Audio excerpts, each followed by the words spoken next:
बिस्मिल्लाहिर्रहमानिर्रहीम। अस्सलाम वालेकुम। इंशाल्लाह आज मैं इमाम गज़ाली की किताब बिदाया अल हिदाया द बिगिनिंग ऑफ गाइडेंस में से चंद चीज़ें आप लोगों के साथ शेयर करूँगा।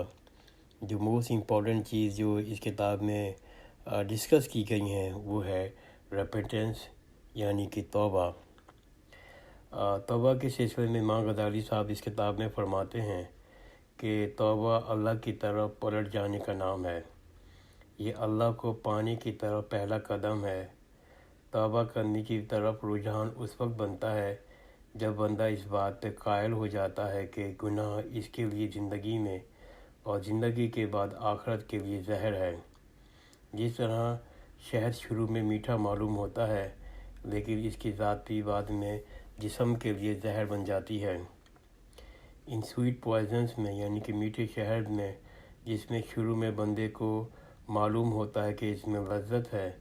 लेकिन इसके अज़ाब भी बहुत शदीद दुनिया और आखिरत में होता है। इन स्वीट पॉइजन्स में जो इमाम गज़ाली ने चंद का जिक्र किया है इनमें ज़ना शामिल है, नशे की आदत, हराम दौलत कमाने की और उसके मज़े और वालिदैन की नाफरमानियाँ शामिल हैं। इमाम गज़ाली फरमाते हैं कि इन मीठे जहरों में गुनाहों के जहर से छुटकारा इसी सूरत में मुमकिन है बंदा अल्लाह से सच्ची तौबा करे और अल्लाह की तरफ पलट के जाए। इमाम गज़ाली साहब फरमाते हैं कि अगर बंदे के दिल में अंदर थोड़ा सा भी ईमान बाकी है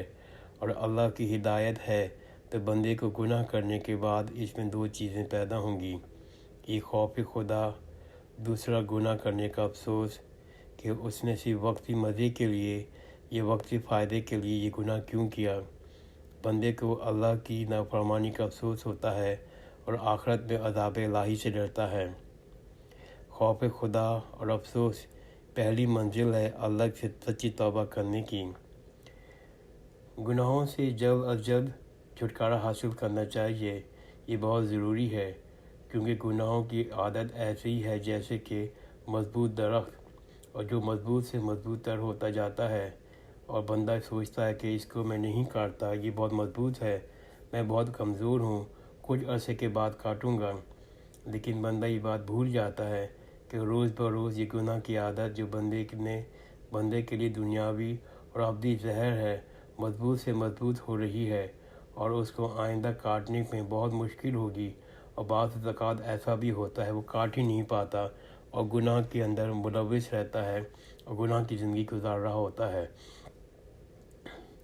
जिस दिन बंदा अपने गुनाहों से ख़ास तौर पर जिस्मानी गुनाहों से छोड़ने का इरादा करता है तो वो खुद को चाहिए खुदावंद करीम से मदद मांगे और इस पर फ़ौरन अमल शुरू कर दे। मुस्तकिल मिजाजी से इस तरह उसको छोटा छोटा करके काटता रहेगा और कुछ अरसे के बाद बंदा अपनी विल पावर से इन गुनाहों से छुटकारा हासिल कर सकता है। असल में अल्लाह को ये बात बहुत पसंद है कि बंदा किस कदर खुलूस और नीयत के साथ गुनाहों से छुटकारा हासिल करने की कोशिश करता है और नेक अमल करने की कोशिश करता है। इसलिए कि हमारा सारा जोर इस बात पे होना चाहिए कि हम खुलूस दिल के साथ अपने गुनाहों को छोड़ने की छुटकारा की कोशिश करें क्योंकि कामयाबी सिर्फ अल्लाह के हाथ में है। इमाम गज़ाली साहब फरमाते हैं कि जब बंदे के अंदर खौफ खुदा और अफसोस का एहसास पैदा होता है तो सच्ची तौबा करने के लिए बंदे को 3 काम करना चाहिए। पहला, माजी को ठीक करे, यानी कि माजी के गुनाहों को ठीक करे अगर वो कर सकता है। मिसाल के तौर पर अगर बंदे ने माजी में ज़कात अदा नहीं की तो उसको चाहिए कि वो हिसाब बनाए माजी की ज़कात का और उसको वो अदा करें। अगर वो एकदम अदा नहीं कर सकता तो किस्तों से अदा करे और वो सोचे वो ऐसे कौन कौन से गुनाह जो उसने माजी में नहीं किए जिसका वो कुफारा अदा कर सकता है। एक और मिसाल के तौर पर अगर किसी ने माजी में फ़र्ज़ नमाज़ें छोड़ दी हैं तो वो माजी को ठीक करने में ये कर सकता है कि वो माजी की क़ज़ाए उम्री अदा करे और जिस हद तक है पूरी कोशिश अदा करने की और बाकी वो दुआ मांगे, अल्लाह ताला अगर मैंने ये नमाज़ अदा नहीं कर सका ज़िंदगी में तो मुझे उसकी माफ़ कर दे। तो इमाम गज़ाली साहब फरमाते हैं सच्ची तौबा के लिए जो पहली रिक्वायरमेंट है कि आप अपने माजी को ठीक करें, पास को ठीक करें, यानी कि पास के गुनाहों को ठीक करें। दूसरी रिक्वायरमेंट भी इमाम गज़ाली साहब फरमाते हैं कि वो हाल को ठीक करें, مثال کے طور پر جو گناہ وہ بندہ کرتا آ رہا ہے اس کے لیے مسلسل کوشش کرے، جدوجہد کرے اس کو چھوڑنے کے لیے، اور اس میں چھوٹے گناہ بھی شامل ہیں، بڑے گناہ بھی شامل ہیں، اور کوئی بھی چیز اوور دا نائٹ نہیں ہوتی، اس کے لیے مسلسل مستقل مزاجی اور محنت کرنے کی ضرورت ہے، جدوجہد کرنے کی ضرورت ہے۔ تو دوسری جو چیز بتائی امام غزالی صاحب نے، وہ انہوں نے کہا کہ حال کو ٹھیک کریں، اور تیسری چیز ہے مستقبل کو ٹھیک کریں۔ مستقبل کا مطلب یہ ہوا کہ مستقبل میں ہم لوگ ہر قسم کے گناہوں سے بچیں، جو ماضی کے گناہ تھے وہ بھی نہ کریں اور باقی گناہ بھی نہ کریں،